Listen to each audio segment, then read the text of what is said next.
was a broad daylight shooting around 10 Monday morning. It's a shame. Residents could only shake their head about a body discovered on Clifton Street, just lying in the tall grass. It's sad. I was just saying to myself, I'm glad my son got up out of Jackson. It's sad, another person gone for no reason. Right now, officers are still working to obtain suspect information in this case. We have at least one individual that does have some information to provide to us that could hopefully lead us to the suspect in this shooting. JPD getting some help on this investigation. A federal task force arriving on scene. Also, a bomb detection dog from Rankin County brought in to search the grass. ATF agents are working with local investigators as part of a federal initiative to curb violent crime. It's called Project Eject. Roscoe is an explosives detection dog from the Rankin County Sheriff's Department, scouring the high grass. He wasn't looking for bombs, though, but anything that might have gunpowder on it. We came out here today was try to locate any spent casings or any live casings, which are hard for humans to see in that type of grass, but easy for him to smell. But for residents trying to resume their Monday, this was a stark reminder of how a peaceful morning can take a sudden turn. I can't make sense of it. I'm just sorry of the killing. For the city, it is the 24th homicide of the year. In Jackson, Scott Simmons, 16 WAPT News. Authorities have not released the identity of the victim yet. If you have information that can help police, call Crime Stoppers at 601-355-TIPS.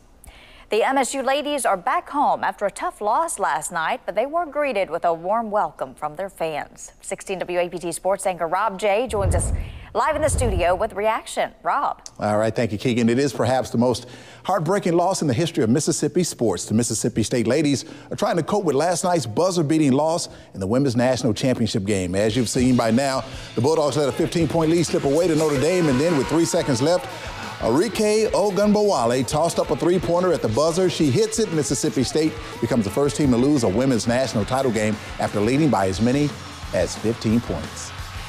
They're going to be okay. You know, we got a great program, got great kids coming in, got great kids here. They're going to have another great season next year. I'm super excited for them because they have so much potential, and I see in them what we had when we were freshmen. We had so much potential, and I know that they have the heart and the dedication to get better and grow. The team did have a reason to smile today because they returned home before noon, before thousands of excited fans, and 16 WAPT's Ashley Shamity was there when they arrived in Starkville. Win, lose, or draw, one thing holds true for Mississippi State: the fans.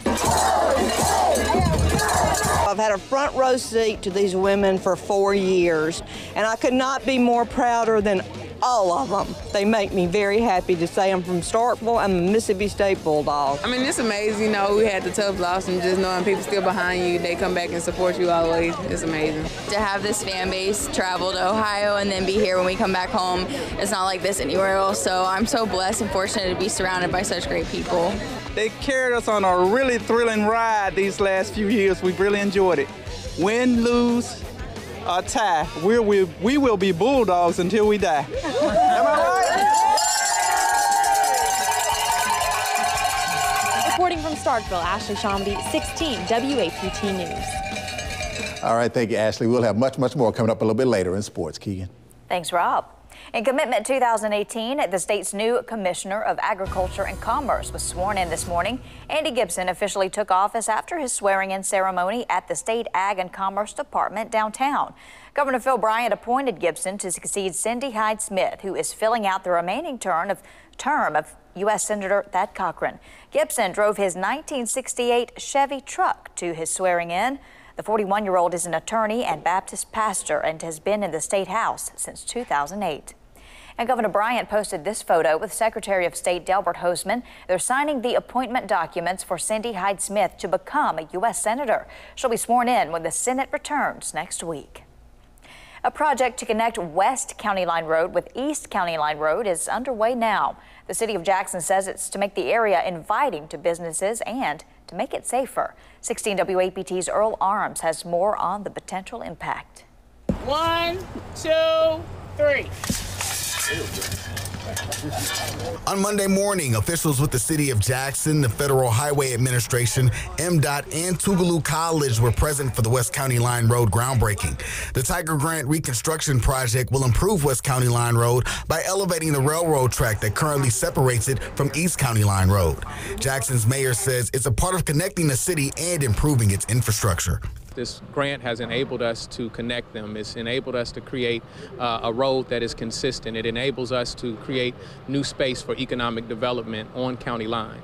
And so we're happy that it's taking place at this time.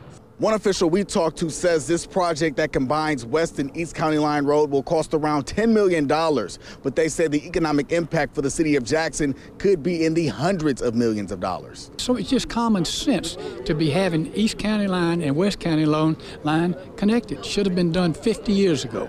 And it's really going to help Tougaloo College, and it's going to really expand the economy in this area. The president of Tougaloo College says West County Line Road leads right to their entrance. She says the project should lead to relationships with potential businesses.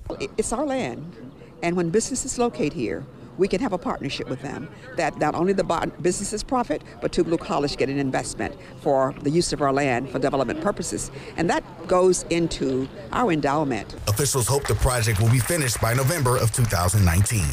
In Jackson, Earl Arms, 16 WAPT News.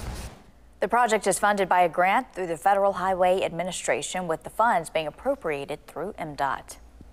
A man fell to his death from a cell phone tower this morning. It happened in Hinds County, just off Highway 27 near Bear Creek Road in Utica. The Hinds County Sheriff's Office says the call came in around 10 a.m. Investigators are trying to find out why the man fell from the cell tower. 2 other men were working with the victim when he fell. His name has not yet been released. Jackson police say a man was shot in his arm this morning near a laundromat and a gas station. Police say the man was shot around 8 a.m. on Elton Road. The wound doesn't appear to be life-threatening. No suspect information has been released. Police need help finding the person they say shot a man and left him for dead in a backyard. 22-year-old Monteris Henry was found dead in the backyard of a house on Clinton Park Drive in Jackson. Officers say it happened around 10:30 Sunday morning. He was shot several times. Investigators say Henry was shot somewhere else, then chased to Clinton Park Drive while his attacker shot him. If you have any information about these cases, call Crime Stoppers 601-355-TIPS. A beef recall is underway for meat shipped to Mississippi. A North Texas company has recalled nearly 4 tons of raw beef wrongly produced and packaged without federal inspection. The recall involves beef for tacos and fajitas produced March 23rd and March 24th. The USDA has no confirmed reports of anyone getting sick. You can find more information about the recall on our website, WAPT.com. The Hinds County Library System is helping readers score some great deals. 16 WAPT's Allie Ware has more on their book sale. The Eudora Welty Library has created a permanent book sale room that's open to the public. We get tremendous amounts of donations, sometimes 150 boxes a month, and rather than throwing those away, we like to keep them in the book sale. A library bookstore used to be open in the Metro Center Mall, but when the lease was not renewed, the library system had to figure out where to move it. We were making about $7,500 a year, which is directly put back into buying new books. The library says they want this book sale to feel like a treasure hunt where you can find deals from 25 cents to $1. They even offer a table of free books. And we found some taking advantage of those deals. Somewhere along the way, it was either misplaced or I let someone borrow it, and I haven't been able to find it for years. So when I heard that y'all were having a book sale, I was like, ooh, I don't have to pay $20 again. I have a 1-year-old son, and he really adores books, so this is like amazing for, you know what I'm saying, for them to be just almost giving the books away. The Hinds County Library System says their hope is that everyone in Hinds County can have books in their home. In downtown Jackson, Allie Ware, 16 WAPT News. The bookstore is open in the Eudora Welty Library every day except Wednesday and Sunday. Mississippi holding up its end of the deal in expanding the only children's hospital in the state. Plus, more on the women of Mississippi State and their return to Starkville. Wasn't that weekend nice? The wonderful weather for Easter weekend continues this evening, but there are some changes on the way. Big cold front means rain. Cooler temperatures, too. Your forecast coming up. You're watching 16 WAPT News.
This is 16 WAPT News live at 6, the one to watch.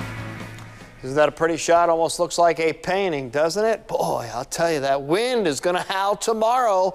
Still looking at lots of sunshine, but temperatures remain warm for another 24 hours or so before a big cold front changes things. 56 is where we started. There's a little low cloud cover and fog early on, a little coolness to the air. 81 is where we topped out this afternoon. Could be a couple degrees warmer than that. Tomorrow morning, 79, south wind is close to 10, stays between 10 and 15 miles per hour for the balance of tonight. Temperatures, therefore, will not be falling. So the spring ups and downs are in the forecast this week, and when you get ups and downs, there are periods of storminess. Could be heavy rainfall, could be gusty thunderstorms. So that's what we're looking at. 2 bouts this week. Cooler temperatures just off to the north, had that front come in, and remember, I was telling you late last week, if you were traveling up to Little Rock or Memphis, it would be a lot cooler by Easter Sunday, and still pretty cool up there this evening. Southerly breezes are going to blow for another 24 hours ahead of an approaching cold front, so we will stay warm. Temperatures this afternoon, low 80s in the south, upper 70s to the north. So with the southerly wind tonight, look for temperatures to only fall into the middle 60s. Now, 65 is the low temperature for Tuesday morning, and it may not even get that high for a high temperature on Wednesday behind this next cool front. There's the stalled boundary off to the north. There could be some showers up to our north. I don't expect anything down here. In fact, skies are mostly clear. The early part of the evening looks wonderful. Balmy breeze, warm temperatures, mostly clear skies. Cloud cover will increase late tonight. There'll be a good bit of cloud cover first thing tomorrow morning. This is the upper level disturbance, which will swing to our north. So the best ingredients for stronger thunderstorms will be off to our north. Nonetheless, a strong cold front will be following the southern tail end of that. And there you are, 9 o'clock, coming through the Delta, a fast-moving line of thunderstorms, which could have some very high winds associated with them because they're moving so quickly. They'll move through, and then by first thing Wednesday morning, a little cloud cover will move out, and conditions will improve. So out ahead of this cold front, severe storms possible. It's up here in Kentucky and Tennessee, where there's a higher chance of severe weather. There is some chance as this line comes through that there could be some hail. It does look like a strong wind gust is the primary threat with that front coming through, and there'll be a north chilling wind on Wednesday, 65. That's it for your low tonight. South winds 10 to 15. Now tomorrow, winds 20. We could see in the early to mid-afternoon wind gusts between 30 and 40 miles per hour out of the south. Early clouds, mix of sun and clouds through the day, and then rain, thunderstorms, and downpours come in after 9. It'll be a short and quick-hitting line, so where you are, it may only storm for a quick hour or two, and then it'll move on, turn cooler. 47 by morning.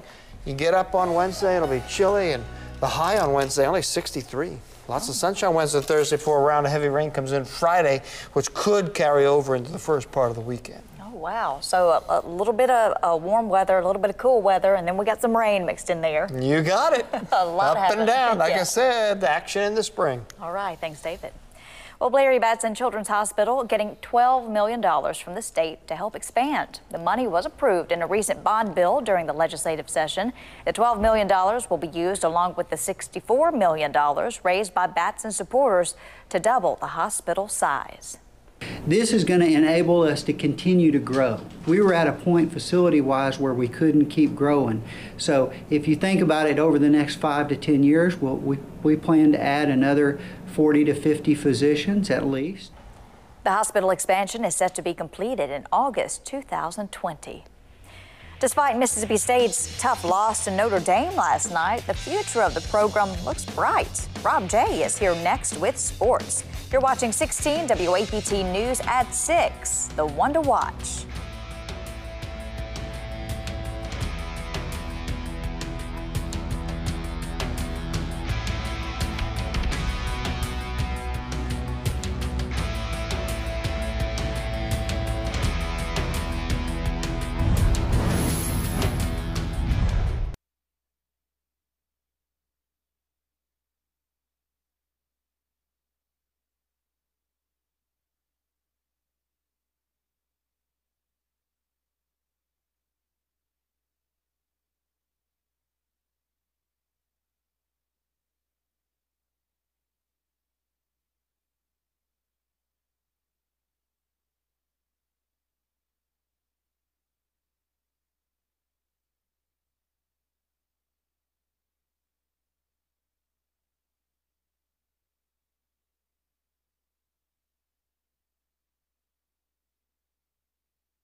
All right, welcome back. I'm Rob J. Info Sports Director Josh Jackson. Despite the most difficult loss in Mississippi sports history, the Mississippi State women's basketball team returned home today to a huge hero's welcome. Thousands of fans greeted the team as they arrived shortly before noon today. Mississippi State came up a bit short in its bid for the school's first ever national title as they dropped a heartbreaker to Notre Dame in Sunday's women's championship game. 16 WAPT sports reporter Ashley Shamedy was in Starkville when the team arrived today and has reaction for both the coach and the players.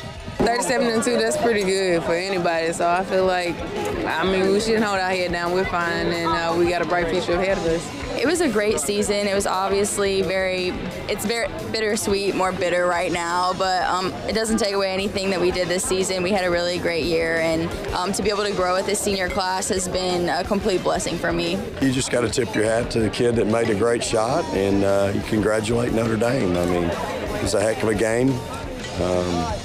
Just wasn't meant to be that night, but there'll be others. All right, the Bulldogs ended the season, as Victoria said, with 37 wins and only 2 losses. Despite losing several key players from that team, the future is bright for Mississippi State women's basketball. Now, 4 of the starting 5 for Mississippi State were seniors. The only returner is 6'7" Tierra McCowan. She emerged in the NCAA tournament as one of the most dominant post players in women's college basketball. Next season, she will have help from Terry alum Nia Tate, along with all-star guard Maya Taylor. Despite the loss, MSU has some pieces to work with next season. They're going to be okay. We got a great program, got great kids coming in, got great kids here. They're going to have another great season next year. Just always finish out with one more. Don't let someone else have one more on you, and you always do the one more. I'm super excited for them because they have so much potential, and I see in them what we had when we were freshmen. We had so much potential, and I know that they have the heart and the dedication to get better and grow. All right, junior center Tierra McCowan did come out publicly last night to say she will return and forgo the WNBA draft. And in case you missed it over the weekend, former JSU star Paris Collins and Alcorn guard A.J. Mosby joined forces to represent the SWAC in the inaugural 3x3U tournament. Each team won $1,000 with a win. Teams were awarded that $1,000 for the win, and the SWAC came home with $3,000 for 3 victories. They ended up in the Final Four before losing to eventual champ, the Big Ten. And the championship of the men's side will be decided tonight as Villanova will face Michigan. The Wildcats are heavy favorites going into tonight's game, and head coach Jay Wright says he's happy to be there. Every time you come up here, you just kind of pinch yourself like, we're still here. This is really cool. And now having a chance to play